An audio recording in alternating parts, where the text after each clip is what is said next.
Okay, we're just doing a sound test. Hi, I'm Cheryl Gallant, your Conservative Member of Parliament for the Model Forest riding of Renfrew-Nipissing-Pembroke.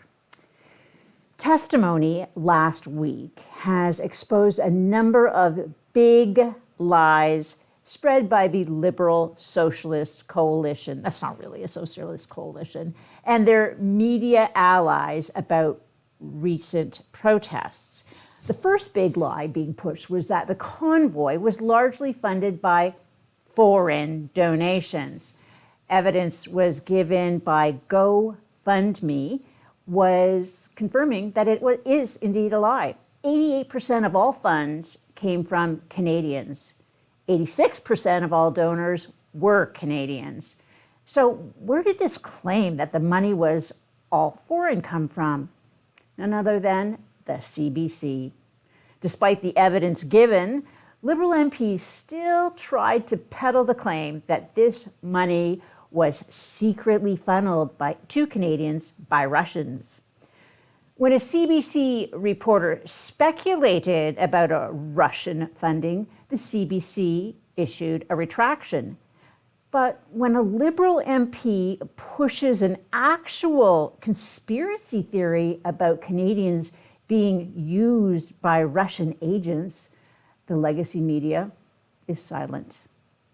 The Liberals used the false reports to claim Canada was facing a foreign-funded insurrection, an invasion, an occupation. Bill Blair claimed the convoy was, quote, a largely foreign-funded, targeted, and coordinated attack, end quote. Bill Blair, the Minister of so-called emergencies, was misleading Canadians.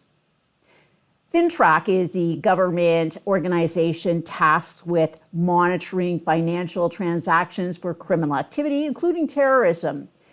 FINTRAC reports to the federal government. Yet the deputy director of FINTRAC has testified that, quote, there were people around the world who were fed up with COVID and were upset and saw demonstrations, end quote. Thousands of Canadians peacefully protested in Ottawa. Tens of thousands of Canadians came out to highway overpasses to support the convoys.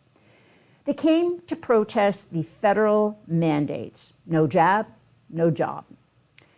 The media claimed that most of the restrictions were provincial, except the provincial restrictions were limited and targeted. Provincial vaccine mandates targeted people in healthcare and long-term care. Federal vaccine mandates target janitors cleaning empty federal offices. They target people who worked from home before the pandemic. They fail to accommodate for previous infection. This alone makes them arbitrary and unconstitutional. Yet the legacy media constantly question why people would be mad at the federal government. The media hyped a single incident at a soup kitchen, blamed it on the convoy, but never reported the soup kitchen had been overwhelmed by donations from the convoy. The media even lied about guns found at the Coutts border protest. The CBC invented a story about Russian funding and influence. The Liberals seized that to justify their own crackdown on civil liberties. Yesterday, Ottawa police made an arrest in an attempted arson which occurred while demonstrations were in Ottawa. Liberals MPs stood in the House of Commons and repeatedly misled Canadians, claiming the arsonists were part of the protest. Take a look.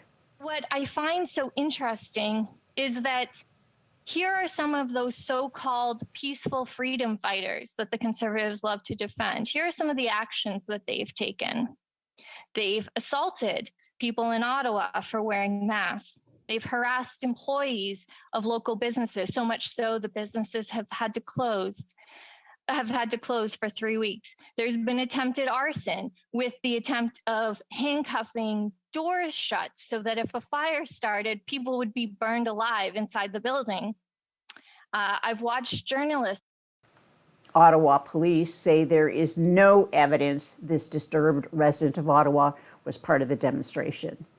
And to top it off, the Minister of Heritage thanked the legacy media for its convoy coverage right before promising to bring in a so-called Online News Act, which he claims will fight disinformation. Since the protest, I've had people walk up to me and they tell me they went down to Ottawa to see for themselves, and what they saw made them question everything they had ever been told by the media. Which is a real problem when hostile foreign powers are actively spreading disinformation. For example, one of the big lies being pushed by Russian agents is that Russia has a treaty with NATO promising it would not enlarge NATO. That is a lie. There is no treaty. There was no deal. After the fall of the Soviet Union, the former members of the Warsaw Pact and several of the former Soviet socialist states demanded inclusion in NATO. Not only do they want to be in NATO, since they have been admitted, they've been some of the biggest contributors to NATO. Now, it's time for Canada to contribute more to our collective security, as well as to our own. To do that, the Liberal Party needs to stop playing politics with defense procurement. Jean Chrétien was elected on a platform to scrap a helicopter procurement. He put the hell in helicopters. Trudeau ran on a platform not to buy F-35 fighter jets. When word leaked that the Liberals were trying to cancel a supply ship order, they launched a political prosecution against the first person they could blame. Conservatives run on platforms to purchase equipment. Liberals run on platforms to cancel plans to purchase equipment.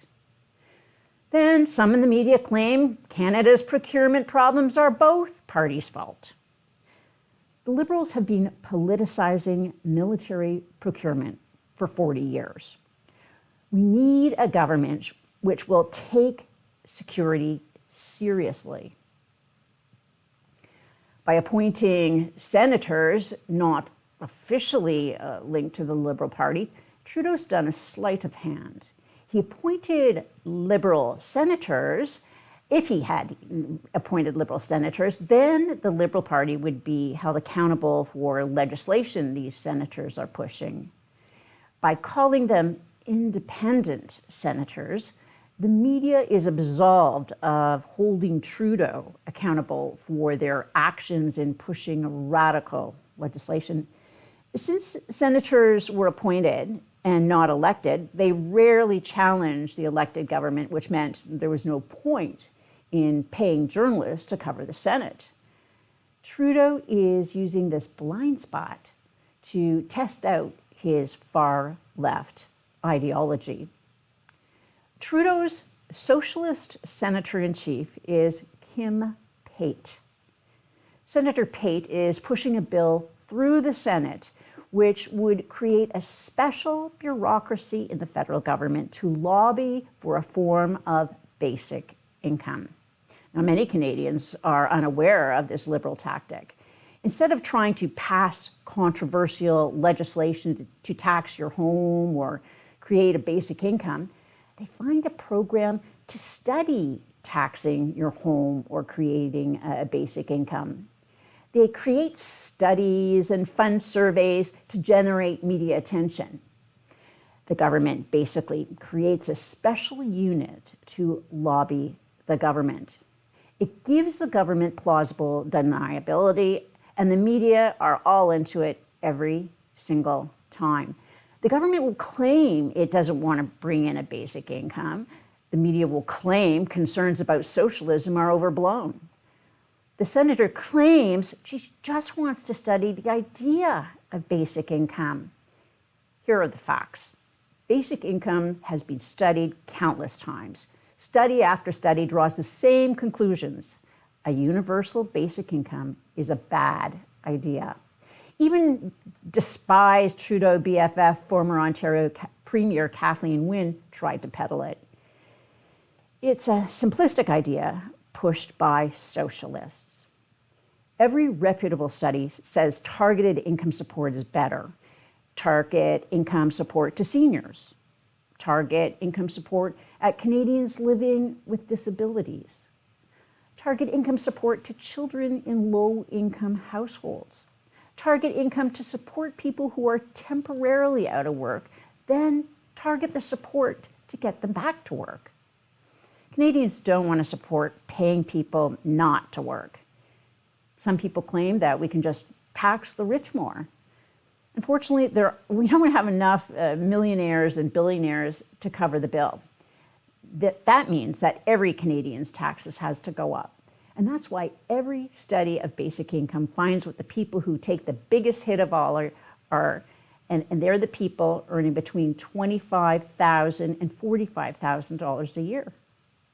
Canada already has an income support for those who cannot work. Universal basic income is just another name for socialism. Live from Ottawa, this is Cheryl Gallant.